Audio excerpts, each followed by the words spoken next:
Gracias, Señor, por tu amor, moriste por mí. Hermanos, el día de hoy quiero compartir un estudio de la palabra de Dios y una vez lo compartí con la iglesia, pero muchos amigos, allegados y personas también me han comentado que les gustaría escuchar este estudio, ya que en él podemos entender un poquito mejor la palabra de Dios. Hay cosas que a veces cuando nos topamos con ella en la Biblia nos quedamos frisados, como dicen, o trancados, y no podemos ni seguir ni retroceder porque no sabemos qué significa X o cual cosa dentro de la palabra. Entonces, el tema que quiero compartir está titulado así: ¿cómo interpretar la Biblia? Y quiero que leamos esos dos textos que están ahí. Salmo capítulo 119, versículo 105, dice la palabra de Dios: lámpara es a mis pies tu palabra y lumbrera a mi camino. Dando a entender claramente, ese salmo me está diciendo a mí que la Biblia, la palabra de Dios, tiene que ser una lámpara que vaya alumbrando mi camino. Si no es así, entonces no está sirviendo para el uso correcto. No está sirviendo como Dios quiere. Y dice el versículo 130 del mismo salmo: la exposición de tu palabra hace entender a los simples. Alumbra, hace entender a los simples. Hermanos, y cuando a veces leemos cosas en la Biblia, nos chocan y parecen que no son de la Biblia, y decimos, ¿y qué es lo que significa esto? ¿Y qué significa aquello? Hoy yo quiero que todos estemos atentos, porque yo le voy a preguntar a mucha gente. No, yo no voy a hablar solo. Hoy vamos a compartir la palabra y quiero que mientras vayamos hablando podamos ir meditando en ella y podamos aprender de la palabra de Dios. Pero sobre todo, a los amigos les decimos lo más importante: Cristo quiere salvar su alma. Y este estudio es con el fin de que usted pueda entender mejor la palabra de Dios y se acerque a Cristo. Solamente eso. Nosotros no buscamos ningún bien material, nosotros buscamos la salvación de sus almas. Y seguimos. Lo primero es que la palabra de Dios nos enseña qué es interpretar. O qué es interpretar. Dale a la siguiente ahí, por favor. Muchas personas nos preguntamos, ¿qué es interpretar? Bueno, es tan sencillo como esto. Interpretar es dar una definición a las palabras que oímos y leemos en la Biblia y al mismo tiempo nos hacemos preguntas sobre ellas, como por ejemplo, ¿qué quiere decir esto? ¿Qué quiere decir aquello? También vamos a ver un término que quizás no hayamos visto mucho, este que está aquí. ¿Qué es la hermenéutica? ¿Qué es la exégesis? Y este estudio, hermanos, nos va a ayudar a entender y a comprender cosas que quizás antes no entendíamos o no sabíamos entender. La hermenéutica es la ciencia o el arte de interpretar textos bíblicos. Viene del griego hermeneu, que significa interpretar. Y se cree que la palabra fue sacada de un dios de la mitología griega llamada Hermes, el cual era el ayudante de Zeus, según la mitología griega, el dios del Olimpo y el dios del cielo. Hermes era el mensajero de los dioses, por eso se cree que la palabra hermenéutica, que es el arte de interpretar, viene de él.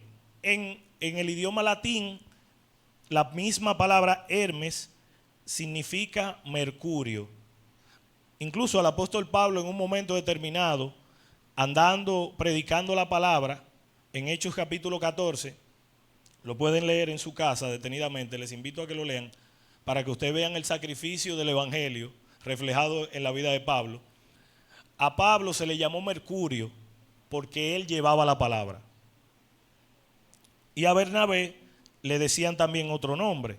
Entonces, hermanos, ¿qué es lo que buscamos con esto? Una de las primeras cosas que debe saber todo cristiano y toda persona que le guste estudiar es que hay que saber interpretar correctamente la palabra de Dios. Si usted tiene trabas para hacerlo, quizás va a tener problemas. Pero ojalá que nosotros seamos como los levitas en tiempos de Nehemías y Esdras, que cuando los sacerdotes leían la ley, el pueblo se alegraba porque entendía la interpretación que los sacerdotes le estaban dando. Nosotros también, de la misma manera, tenemos que tratar de hacer eso. Seguimos, la próxima. Aquí podemos ver, hermanos, algunas de las funciones y la hermenéutica. La hermenéutica, como decía, es el arte de interpretar textos bíblicos y también es usada para interpretar la palabra de Dios.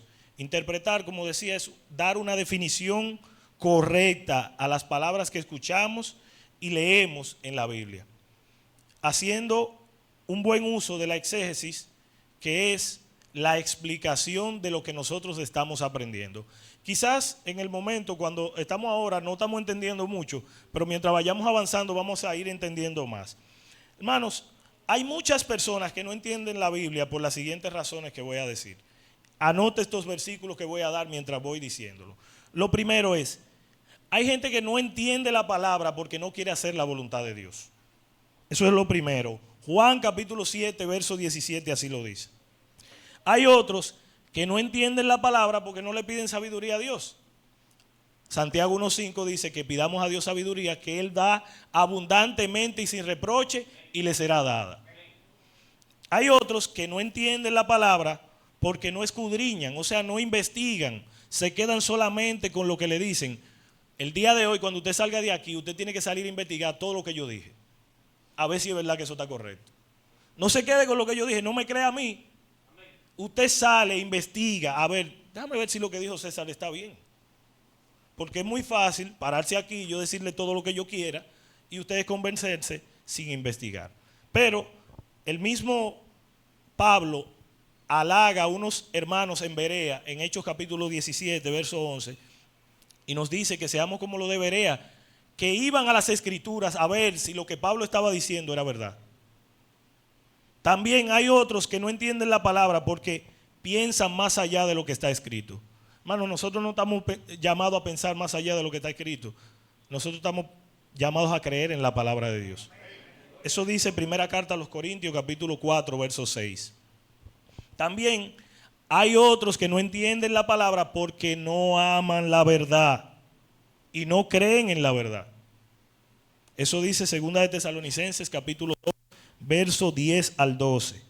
Otros prestan atención a fábulas, a cuentos, a mitos, a leyendas, y por eso no creen en la palabra de Dios, no la entienden. Hermanos, la palabra de Dios no es un libro de cuentos, es un libro de realidades. No es un cuento. No es que se narran cosas ahí que parecen cuentos, pero no lo son. Y hoy lo vamos a entender claramente. Hoy vamos a entender muchas cosas que quizás no entendíamos. Otros no acomodan lo espiritual a lo espiritual, sino que quieren acomodarlo a su manera. Por eso no entienden la palabra. Eso dice Primera de Corintios capítulo 2, verso 13. Y otros no sufren la sana doctrina, por eso no entienden. O sea, ellos quieren hacer su propia doctrina y no se quieren llevar de la doctrina de nuestro Dios. Entonces, hermanos, automáticamente sabiendo todo esto, podemos seguir. Hay algo muy importante que quiero que veamos y es lo siguiente. Seguimos la próxima. ¿Cómo Dios habla hoy? Que es un punto muy importante y es lo que más daño le está haciendo al evangelio en el día de hoy. Le voy a explicar.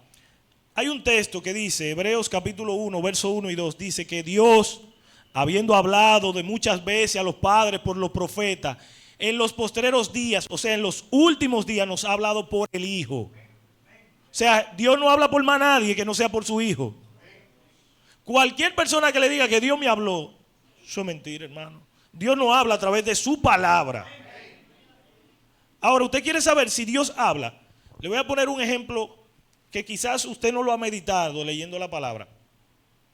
Abraham, cuando Dios se le apareció la primera vez en la casa de sus padres, Abraham vivía en Ur de los Caldeos. Eso está en Génesis capítulo 12. Dios le dijo, oye, vete de tu tierra y de tu parentela y de la casa de tu padre a la tierra que yo te voy a mostrar. Cuando Dios le habló ahí a Abraham en ese momento, ¿usted sabe cuántos años pasaron para que Dios le volviera a hablar a Abraham? 14 años pasaron. 14 años. Y le volvió a hablar para darle la promesa de que le iba a dar un hijo. Y muchas personas todos los días dicen que Dios me habló. Pues tienen una señal 5G, hermano, que no se le va. Que Dios le habla todos los días. Dios me habla todos los días a mí, pero por su palabra. Así que esas personas que dicen, Dios me habló, hermano, eso es un Dios mental que usted ha creado, que le dice lo que a usted le conviene nada más. Porque ahora todo el mundo dice, no, Dios me habló y me dijo que tú vas a tener prosperidad, carro, casa y de todo. Pero hermanos, pasa lo siguiente. Yo quiero que ustedes lean todas las profecías del Antiguo Testamento, a ver si los profetas profetizaban buenas cosas para el pueblo cuando se estaba portando mal. No, nunca lo hizo. Cada vez que el pueblo de Israel se portaba mal, llegaba un profeta de Dios y le decía, a ustedes les va a pasar esto, aquello, lo otro y lo otro, porque ustedes se están portando mal y no están obedeciendo al Dios del cielo. Pero ahora todos los profetas que Dios le habla, nada más le habla de cosas buenas. Pero el mundo sigue peor y en pecado, y la corrupción es más grande que antes. Entonces, hermano, debemos entender cuándo Dios está hablando y cuándo el diablo está hablando. No todo el que dice Señor, Señor va a entrar en el reino de los cielos, sino el que hace la voluntad de mi Padre que está en los cielos. Dice su palabra. Eso no lo dice César.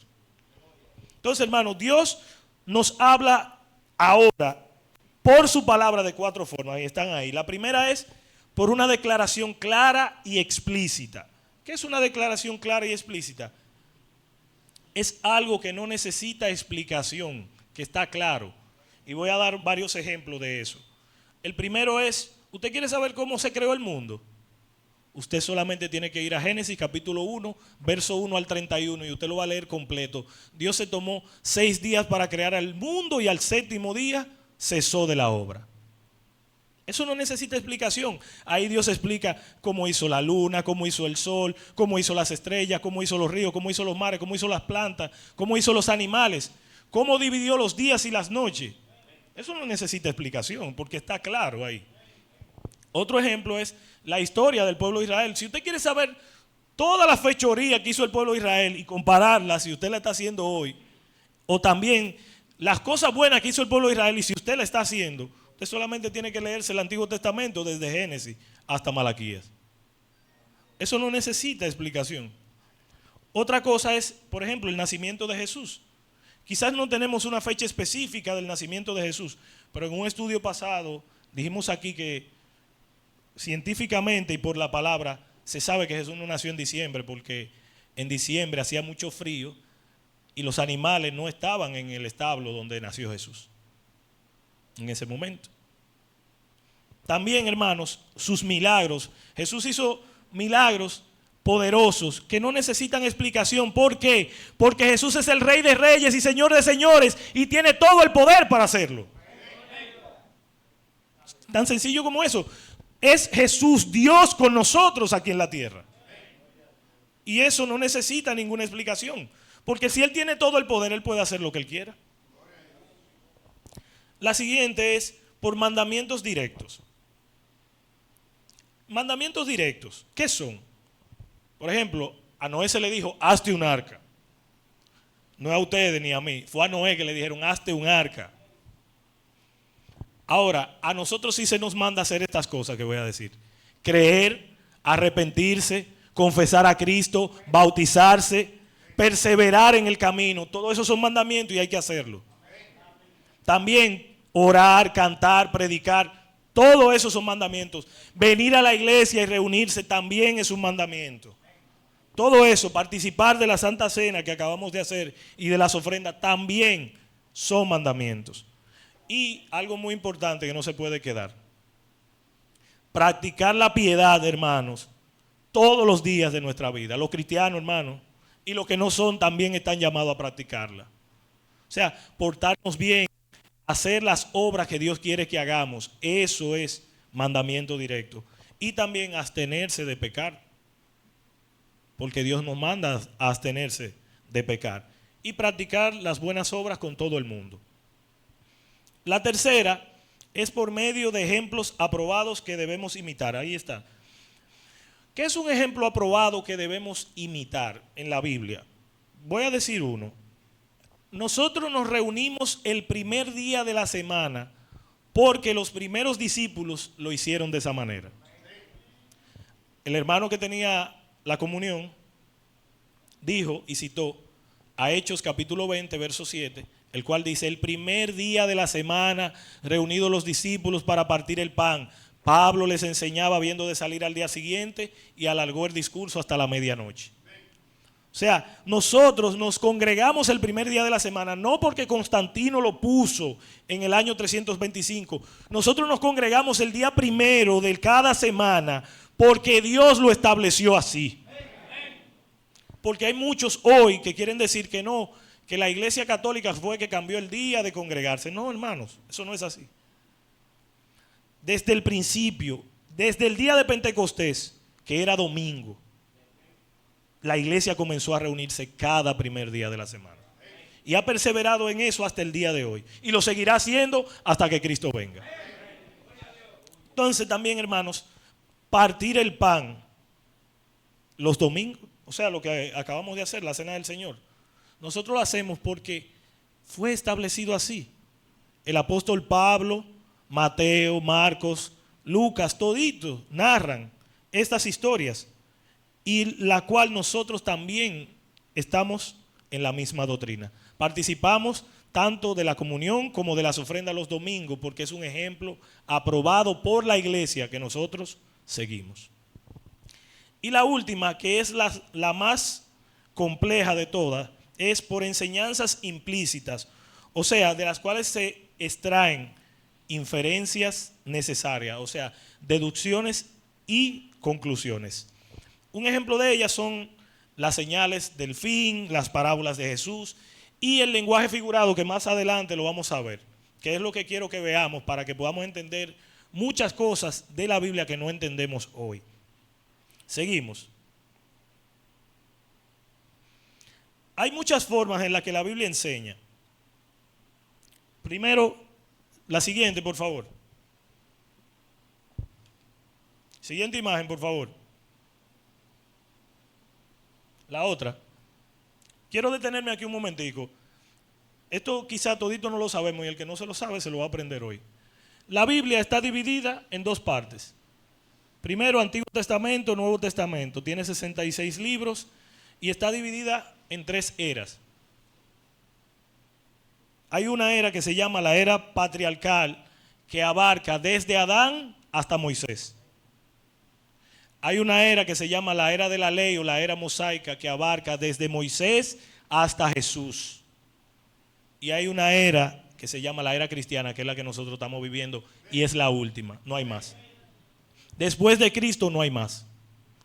Cristo viene y viene a buscar su pueblo y todos debemos estar preparados. Y a los amigos les decimos que tienen chance hoy también de prepararse. Entonces, no hay otra cosa, hermano. Seguimos.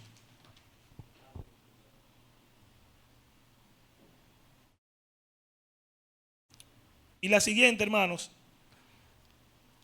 dice aquí, ¿por qué la Biblia, su forma de escritura, por qué la Biblia está escrita en versos y no en prosa? ¿Y qué es la prosa? ¿Y qué es el verso? Porque nosotros nos cansamos de leer la Biblia y decimos, la Biblia dice en el capítulo tal, versículo tal, pero nosotros a veces no sabemos lo que significa la palabra verso. ¿Quién me dice? ¿Quién levanta la mano y me dice qué es un verso? Bueno, si no hay nadie, yo lo digo. Un verso es un conjunto de palabras con un sentido completo, ritmo y condiciones específicas que armoniza un escrito o lectura. Por eso la Biblia, aunque usted la vea así, de esa forma, está organizada rítmicamente. Eso fue Dios que permitió que fuera así. Pero si usted la lee, usted se va a dar cuenta de que todo está organizado como Dios quiere, para que podamos entender su palabra por completo. Entonces, hermanos, hay cosas que quizás usted no la entiende, pero hoy la va a entender. ¿Qué es la prosa? ¿Por qué no en prosa? La prosa, hermanos, es la forma cotidiana de nosotros hablar y decir las cosas, como yo ahora que estoy hablando con ustedes. No estoy usando un orden específico, ni estoy usando un ritmo, ni un patrón. Eso es prosa, cuando hablamos normalmente.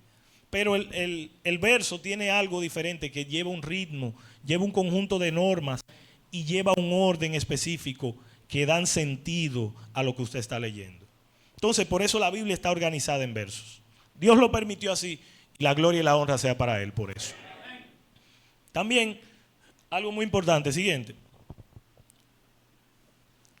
Quiero que tomen eso en cuenta. Quizás puede haber una disparidad en lo que dice ahí, pero no la hay. No todo lo que está escrito lo dijo Dios o lo inspiró, aunque voy a aclarar. Segunda de Timoteo, capítulo 3, versos 16 y 17, dice que toda escritura es inspirada por Dios. Cuando dice que toda la escritura es inspirada por Dios, significa que Dios permitió que todo lo que estuviera ahí fuera. Ahora, no todo lo que está escrito en la Biblia lo dijo Dios, que son cosas diferentes. Y voy a citar un ejemplo, o dos. El primero es cuando Satanás fue a su presencia a decirle y hablarle de Job.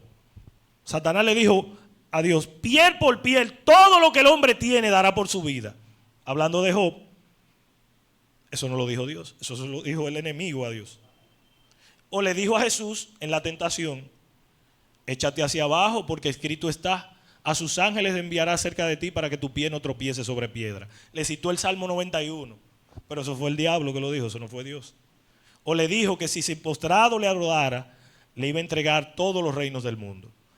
Entonces hay cosas, hermanos, que tenemos que entender. ¿Quién la dijo? ¿Cuándo la dijo? ¿Por qué la dijo? Y en el contexto histórico que se dijo, para poder entenderlas. Porque quizás usted dice, no, porque la Biblia dice, y cito, Isaías 56:12, un texto que todo el que le gusta beber lo usa. Ese es un texto muy usado por todo el que le gusta tomar alcohol. Dice que bebamos y emborrachémonos sin control y que el día de mañana será mejor, pero que bebamos. Hermano, ese texto no está diciendo eso. Aunque usted lo está leyendo de esa manera, usted tiene que leer los textos que están antes para entender por qué el profeta Isaías dijo eso. Porque si usted coge solamente ese texto, por ahí dice la Biblia que yo me puedo un humo. No, hermano, eso no es así. Hay que tener cuidado. Es muy fácil leer lo que a uno le conviene y dejar lo que no le conviene. Seguimos. Próximo. Todo lo que está escrito en la Biblia no es para nosotros, hermano, no es para nuestro tiempo. Hay cosas que se le dijeron a una persona en específica en su momento. Puse la bandera de Israel ahí porque hay cosas que se le dijeron al pueblo de Israel que no son para nosotros, hermano. ¿Cuáles? Ejemplo. ¿A quién le dijeron? Más del árbol de la ciencia del bien y del mal no comeréis. ¿A ustedes o a Adán y a Eva? A Adán y a Eva. No fue a mí. Entonces eso no era para mí. Pero también dice, hazte una arca de madera de gofer. ¿A quién le dijeron eso? A Noé. No, a mí. Yo no tengo que hacer un arca hoy. Mi arca es Cristo. Porque ahí es que yo estoy seguro de que puedo llegar al cielo. También, hermano, citaba ahorita a Abraham y lo vuelvo y lo cito. Vete de tu tierra y de tu parentela y de la casa de tus padres. A ninguno de nosotros nos han dicho que nos vayamos de la casa de nuestro padre. Aunque después que nos hacemos hombre y nos casamos, claro que tenemos que irnos, porque es un mandamiento de Dios. Dice la palabra en Génesis capítulo 2, verso 24, que por esto dejará el hombre a su padre y su madre y se unirá a su mujer y los dos serán una sola carne. También, hermanos, seguimos. Dios hizo un nuevo pacto y lo prometió, siguiente, lo prometió en Jeremías capítulo 31, verso 31 al 34. Usted lo puede anotar y guardarlo. Y lo confirmó en el Nuevo Testamento con sus discípulos a través del ministerio de Cristo. Y podemos tener certeza de eso en Hebreos capítulo 8, versos 6 al 13, segunda de Corintios capítulo 3, versos 6 al 16. Ahí está plasmado el propósito por qué Dios hizo un nuevo pacto. porque el primero no daba basto para salvarnos y tuvo que enviar a su Hijo Jesucristo en propiciación por nuestros pecados. Seguimos, la próxima. Los apóstoles de Cristo revelaron toda la verdad. ¿Por qué? Porque Juan capítulo 14, verso 26, Jesús le prometió a ellos que le iba a enviar el Consolador, el Espíritu Santo, y les dijo que Él los iba a guiar a toda la verdad. O sea, ¿y dónde está toda la verdad? En la palabra de Dios. No en otro lado que está. No en lo que yo crea ni en lo que yo me imagine, en la palabra de Dios. También, seguimos, la próxima. El idioma de la Biblia. Hermanos, y ahí está el mayor problema de nosotros los que hablamos español en la realidad con respecto a la palabra. La palabra de Dios, aunque la tenemos traducida al español, sus idiomas originales son el hebreo con partes en arameo y el griego en el Nuevo Testamento con partes en latín.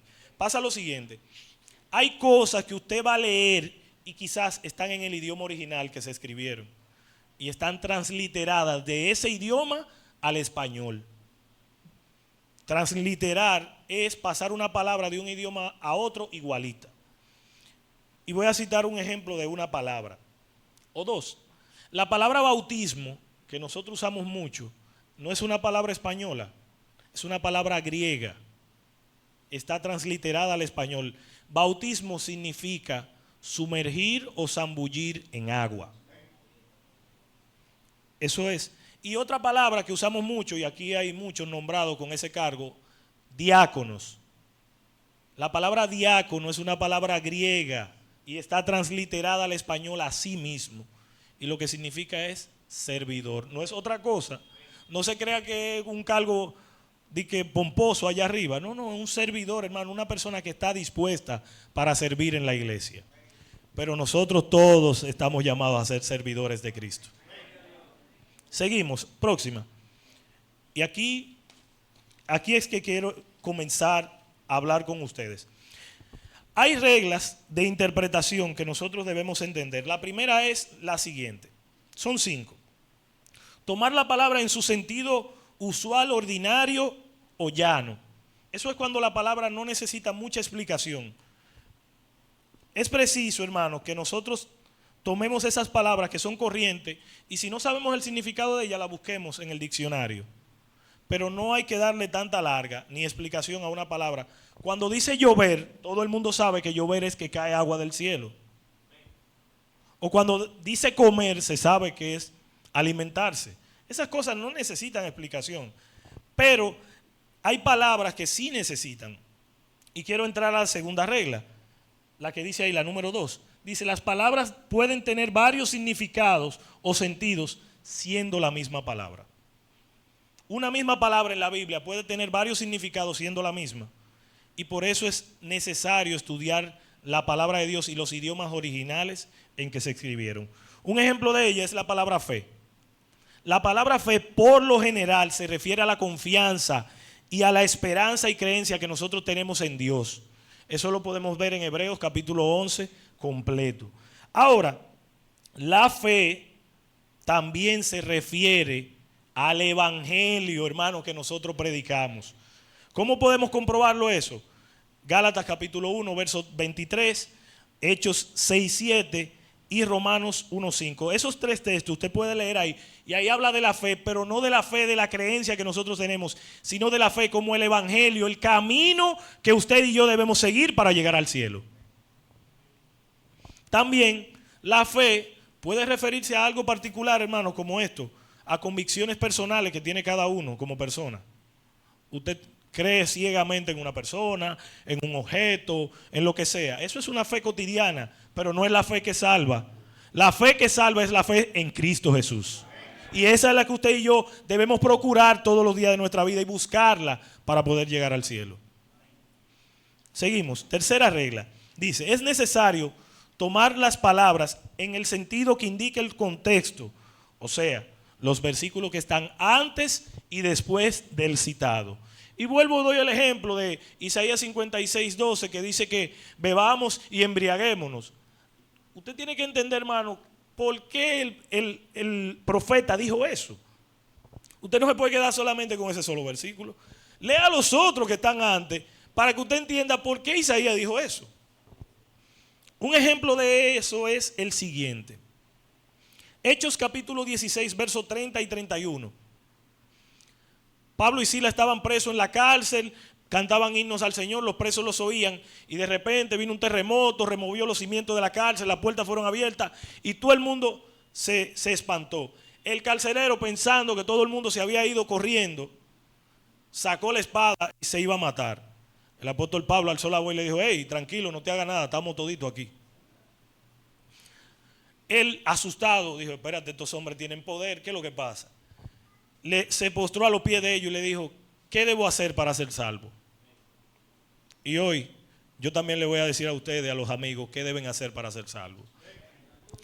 Lo primero es que Pablo le dijo en Hechos 16, 30 y 31: cree en el Señor Jesús y serás salvo tú y tu casa. Me detengo aquí. Ahí viene el problema con las otras religiones. Todo el mundo dice que por creer en Jesús ya es salvo. Eso no es así. Si usted quiere saber cómo se salvó el carcelero, usted tiene que leer los versículos que están después del 31. Que dice que él esa misma noche tomándolos, a medianoche, hermano, no esperó tiempo, a medianoche lo tomó y fue y se bautizó con todos los suyos. Pero en ninguna parte dice que Pablo le habló del bautismo ahí en el texto. Pero dice que le anunció el evangelio. Y el evangelio implica vida, muerte y resurrección de Cristo. Y nosotros vivimos la vida, la muerte y la resurrección de Cristo cuando nos arrepentimos, cuando nos bautizamos y cuando salimos del bautismo en una vida nueva.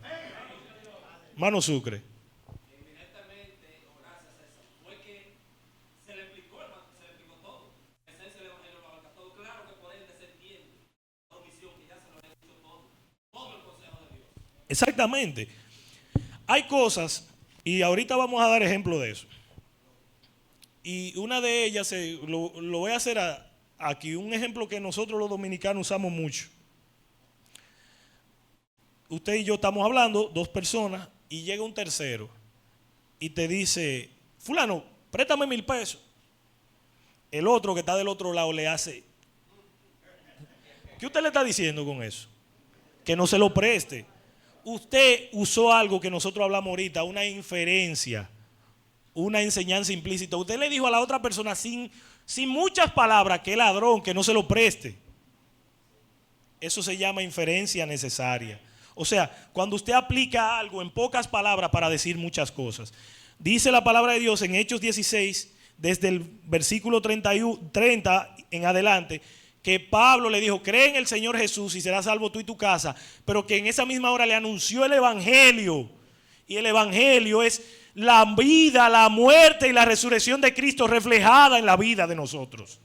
¿Y cómo lo podemos obtener? Arrepintiéndonos, confesando a Cristo, bautizándonos para el perdón de nuestros pecados, saliendo del agua como una vida nueva y perseverando en su camino. Ahí. Pero dice solamente que le habló del evangelio y él se procedió a bautizarse él con todo lo suyo. Entonces eso es una enseñanza implícita.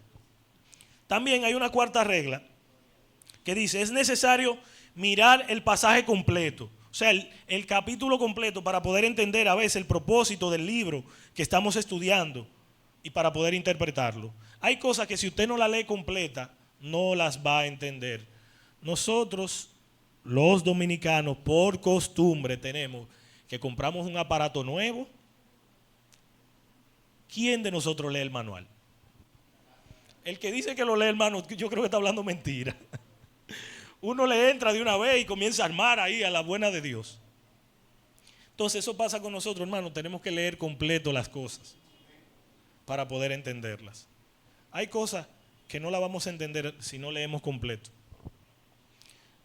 También, hermanos, hay una quinta regla y es la siguiente: es necesario consultar los pasajes paralelos a la historia que estamos leyendo. ¿Qué es un pasaje paralelo? Todos los versículos en la Biblia que hablan de creer son paralelos de Juan 3:16. Dice Juan 3:16: porque de tal manera amó Dios al mundo que ha entregado a su Hijo unigénito para que todo aquel que en él cree no se pierda, mas tenga vida eterna. Todos los pasajes que hablan de creer son paralelos de Juan 3:16. Todos los pasajes que hablan del bautismo, como Marcos 16:16, son paralelos de él. Y todos los textos que hablan del amor de Dios hacia nosotros son paralelos de primera de Juan 4:8, que dice que Dios es amor porque Él nos lo demostró entregando a su Hijo Jesucristo por usted y por mí.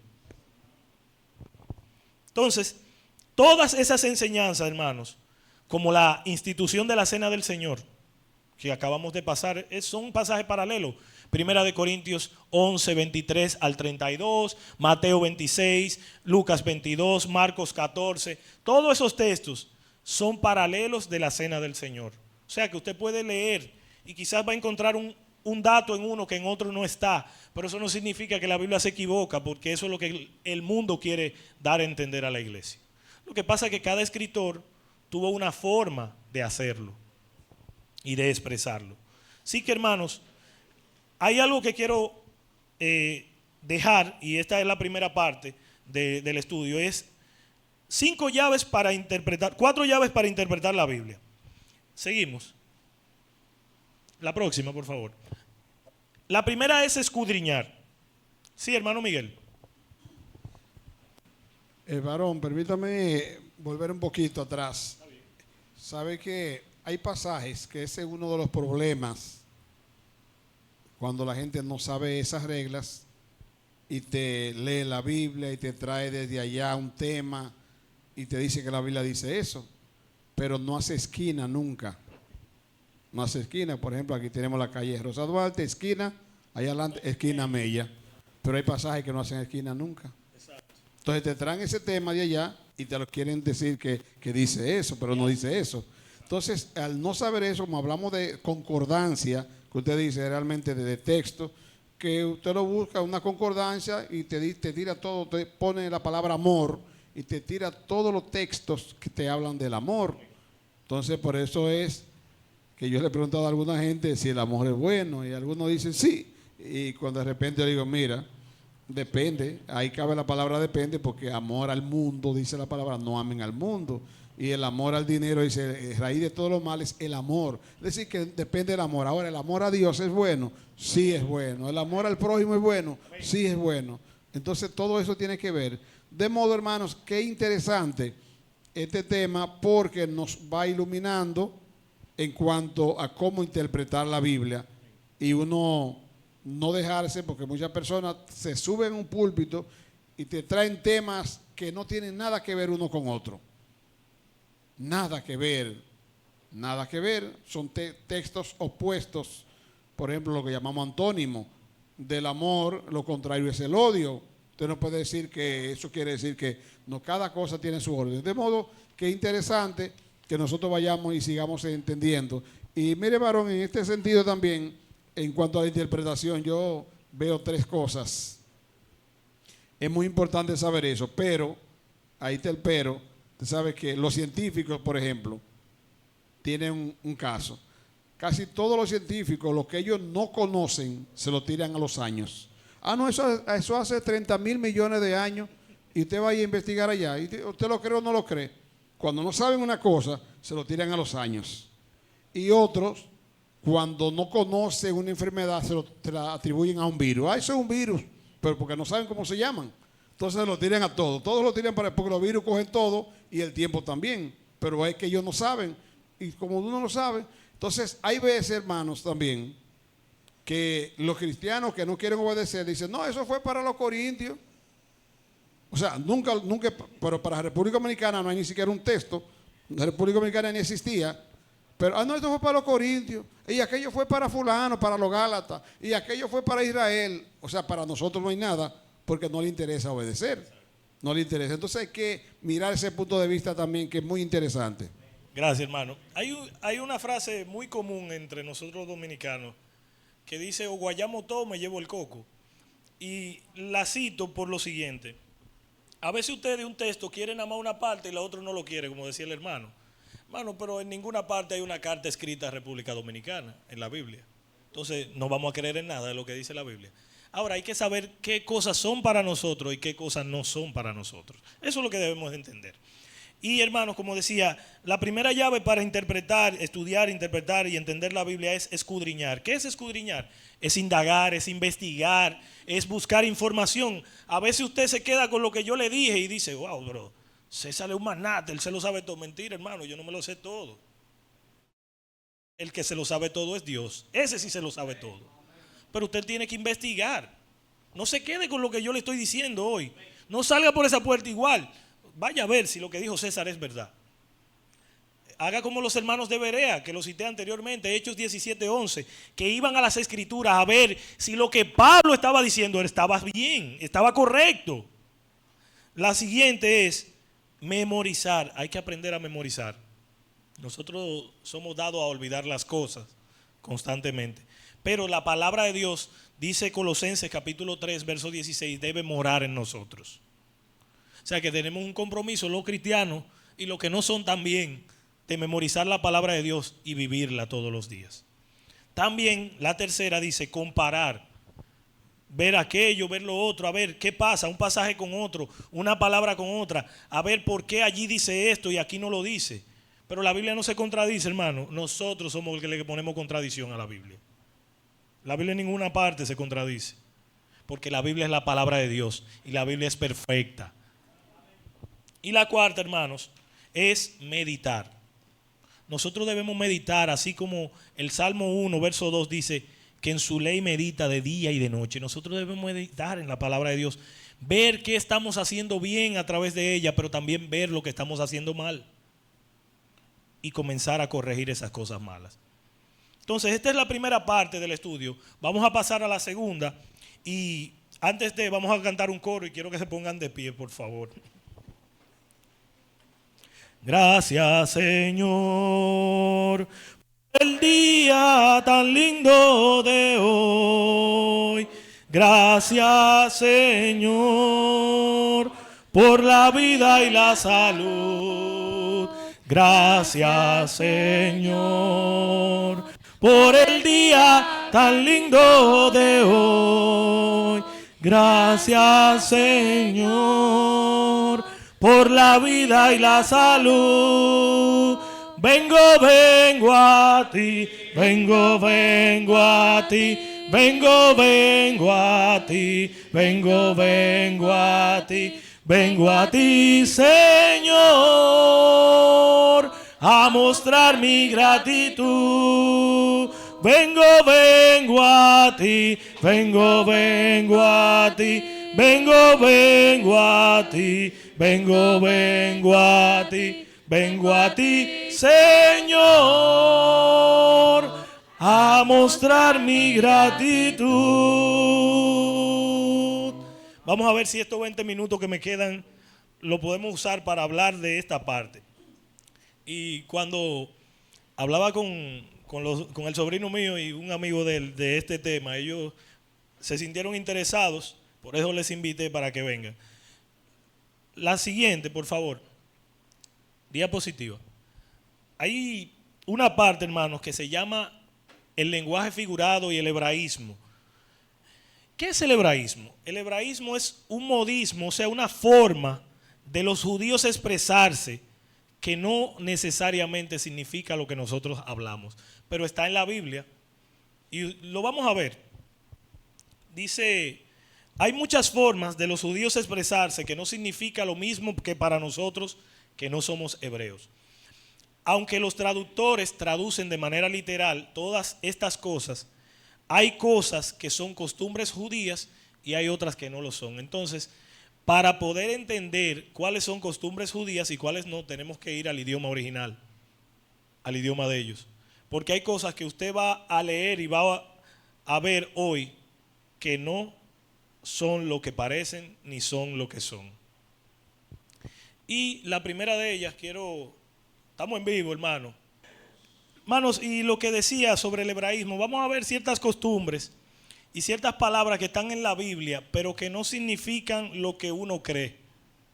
Por ejemplo, miren, estas que están aquí de primero, uso peculiar de palabras de los judíos que están en la Biblia. La primera es cubrir los pies. Ayer cuando le decía eso a los muchachos, estaba muerto de la risa a ellos.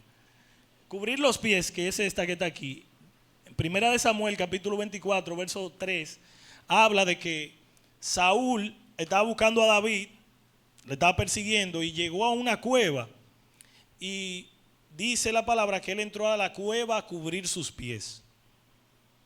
Y usted lee, ¿qué es cubrir sus pies? ¿Qué es eso? Cubrir sus pies, hermano, es hacer sus necesidades fisiológicas. Él entró a la cueva a operar, hermano, porque tenía necesidad de hacerlo. Lo que pasa es que el traductor lo puso así mismo. Dijo, espérate, déjame ponerlo así porque se ve un poquito más estético, pero hay que averiguar qué significa cubrir los pies. Averiguando, cubrir los pies significa ir al baño a hacer sus necesidades fisiológicas. Pero la Biblia no dice que él fue al baño, pero sí lo dice.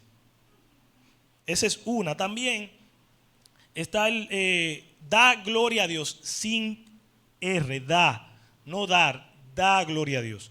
Este texto se refiere a un ciego que sanó Jesús. En Juan capítulo 9, verso 24, por ejemplo, dice, entonces volvieron a llamar al hombre que había sido ciego y le dijeron, da gloria a Dios.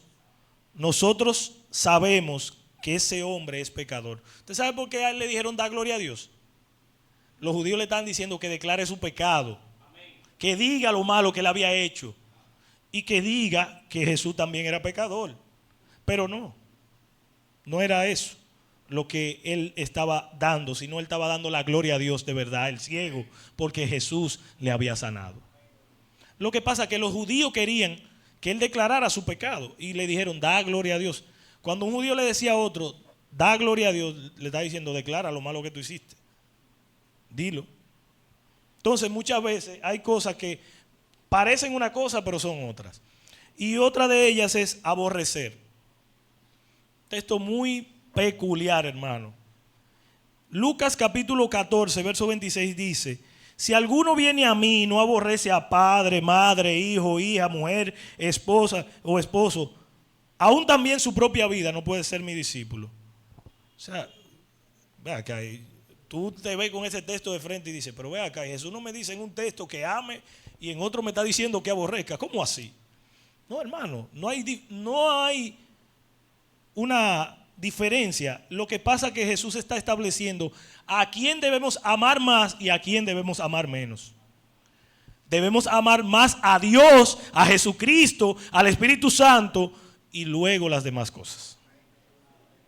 Pero Jesús no está diciendo en ningún momento que le guarde rencor ni odio a nadie, hermano. No se lleve de eso. Si usted lee y dice aborrecer, va a decir, pero Jesús está mandando a que aborrezca a la gente.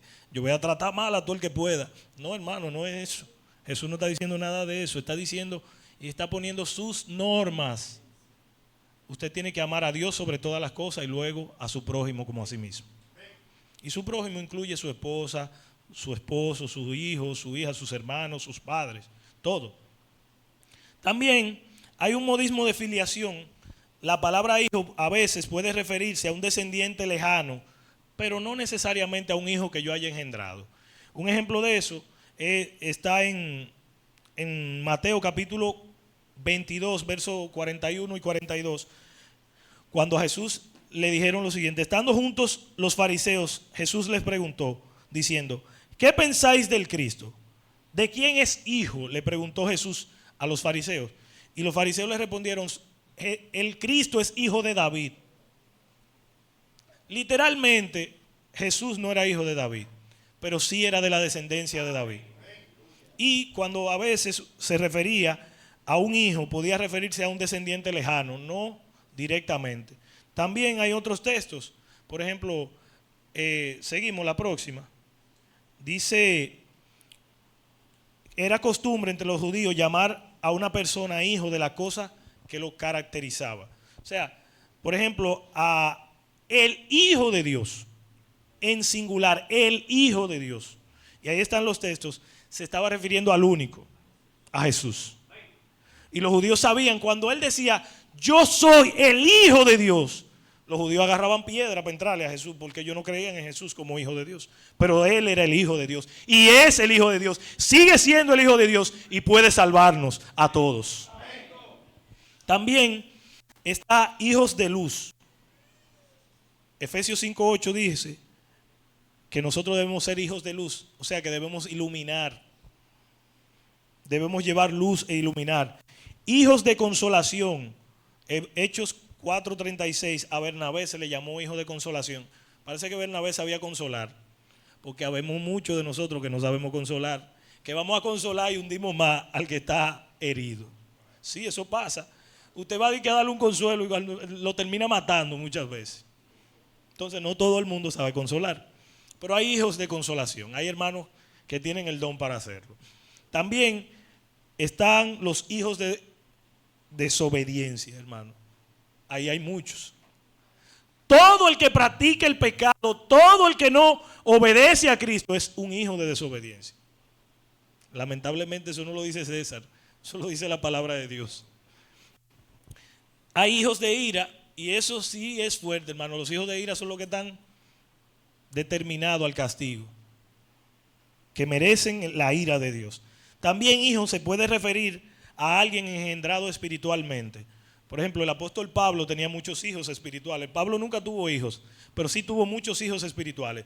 Timoteo, Tito, Tíquico, Trófimo, Juan Marcos. Todos esos hermanos pasaron por las manos de Pablo en un momento determinado y eran sus hijos espirituales. Y ahí están los textos. Seguimos. También se usa la palabra padre para hablar de un antecesor, aunque no haya sido el que engendró o el que dio a la persona. Y se refiere, por ejemplo, ahí en 2 de Crónicas 28:1 a Acaz, un rey de Israel.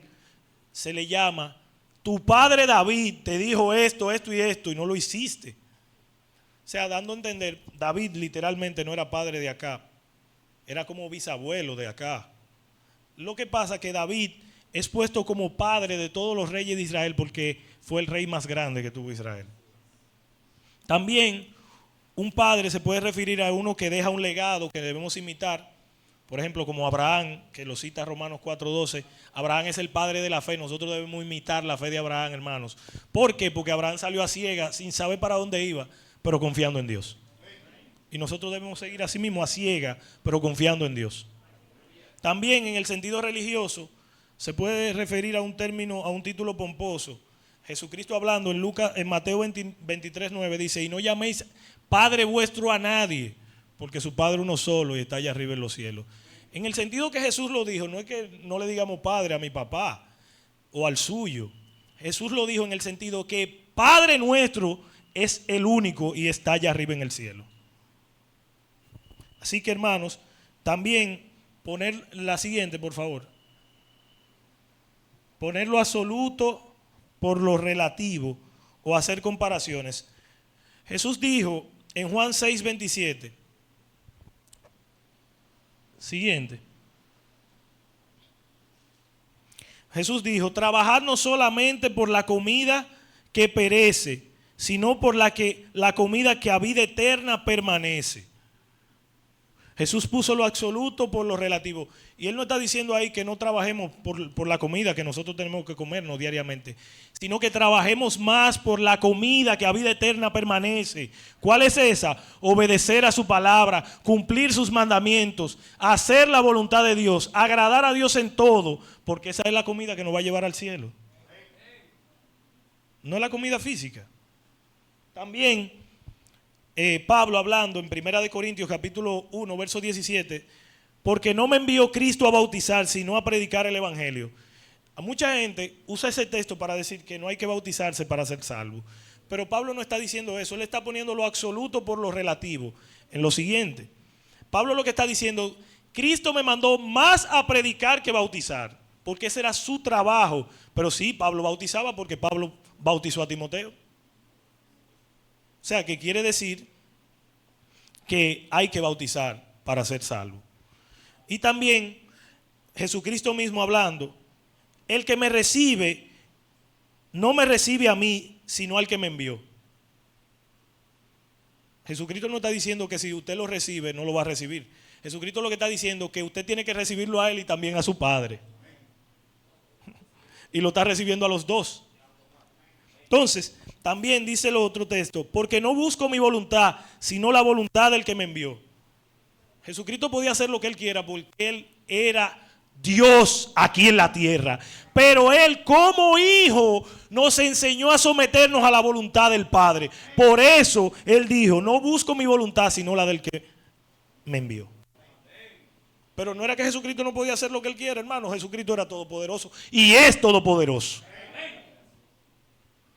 También en estos textos siguientes se debe añadir la palabra solo me envió, por ejemplo, a bautizar, sino principalmente.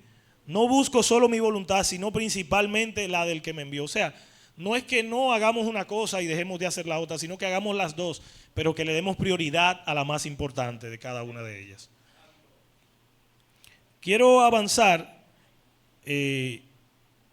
darle hacia adelante un poco a la que dice el lenguaje figurado. Y quiero que entremos aquí, hermano. La Biblia está llena de lenguaje figurado, sí. Y lo voy a mencionar brevemente, cada uno de ellos, y voy a dar un ejemplo breve.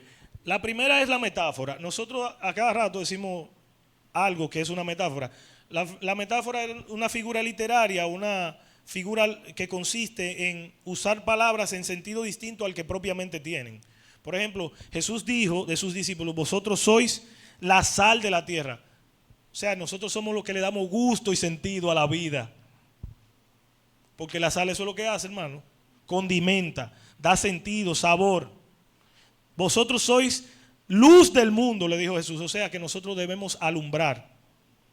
También la siguiente, el símil, es una figura literaria que consiste en comparar una cosa con la otra. Se reconoce por las palabras como y semejante. Y una de ellas es el Salmo 1, verso 3, que dice, será como árbol plantado junto a corrientes de agua que su hoja no cae. Diciendo de la persona que está atenta a la palabra de Dios, es bienaventurado y será como árbol que su hoja no cae. Pero no es que es un árbol literalmente, sino que lo está comparando. También Jesucristo se compadeció del pueblo cuando en Mateo capítulo 9, verso 36 dice que los vio como ovejas que no tienen pastor. Así está el mundo hoy perdido y así están muchos hoy como ovejas que no tienen pastor, pero el pastor está aquí esperando por usted. El pastor es Jesucristo. Como estruendo de muchas aguas y como sonido de gran trueno, y la voz que oí era como de arpistas que tocaban su arpa, dando a entender que era una simbología, pero no era lo real. La parábola es una narración de sucesos tomada de eventos y actividades diarias. La parábola tiene algo en sí que es clara y es lo siguiente. La parábola tiene dos reglas para hacer parábola. No menciona nombres específicos, ni tampoco tiempos específicos, ni lugares específicos. Por eso el relato del rico y Lázaro no es una parábola, para que lo tengan pendiente. También está la metonimia, que la usamos ahorita. La metonimia es una figura retórica que consiste en designar una cosa o idea con el nombre de otra. También toma el efecto por la causa y el instrumento por el agente. ¿Qué es esto? Sencillo. Voy a citar el ejemplo de la cena del Señor. Nosotros tomamos la copa y no la bebimos, pero nosotros literalmente no nos bebimos la copa, nos bebimos el líquido que estaba en la copa. Eso se llama metonimia. O cuando usted dice, me voy a beber un vaso de agua, usted no se va a tragar el vaso, usted se va a beber el agua que está en el vaso. Pero usted dice, me voy a beber un vaso de agua. Eso es metonimia. También la prosopopeya, que es personificar cosas inanimadas. Por ejemplo, decir que el banco habló o decir que esa pantalla habla. Sí, la pantalla está hablando porque tiene cosas ahí, pero literalmente no habla. Eso es la prosopopeya. La hipérbole, que es una figura retórica que consiste en deformar la realidad exagerándola. Y nosotros los dominicanos somos expertos usando la hipérbole. Le voy a poner un ejemplo. Se arma un lío y usted dice, ahí estaba todo el mundo peleando. Pero mentira, mi hermano, no estaba todo el mundo, porque todo el mundo no cabe aquí en República Dominicana. Pero usted dice, estaba todo el mundo. Usted generaliza. La sinécdoque es una figura que consiste en tomar una parte por el todo y el todo por una parte. Y se da también con la cena del Señor y otros temas. También está la alegoría y el tipo y el antitipo. La alegoría es un tipo de metáfora y también el tipo es una representación de algo que no es real, pero que se va a dar como real. Y voy a citar un ejemplo. Jonás era tipo de Cristo porque Jonás duró 3 días en el vientre de un pez. Y Jesucristo lo citó y dijo, así como Jonás duró 3 días en el vientre del gran pez, así va a durar el Hijo del Hombre en el corazón de la tierra. Y quiero terminar, hermanos, diciendo esto. Cualquier cosa que usted vea en la palabra de Dios y no entienda, no tiene que volverse loco. Usted puede buscar, hermano, el internet está lleno de información ahora, tenemos que buscar buenas fuentes. Eso es importante. La palabra de Dios es muy importante y dice segunda de Timoteo 3, 16 y 17, y con esto termino. Toda la escritura es inspirada por Dios y útil para enseñar, para corregir, para redarguir, para instruir en justicia, a fin de que el hombre de Dios sea perfecto, enteramente preparado para toda buena obra. Si usted quiere ser perfecto, usted tiene que estudiar la palabra de Dios. Si usted quiere ser perfecto, tiene que aprender la palabra de Dios. Pero si usted quiere ser más perfecto, tiene que buscar a Cristo, el único dador de la vida y de la salvación de la humanidad. Y que Dios nos bendiga. Gracias, Señor.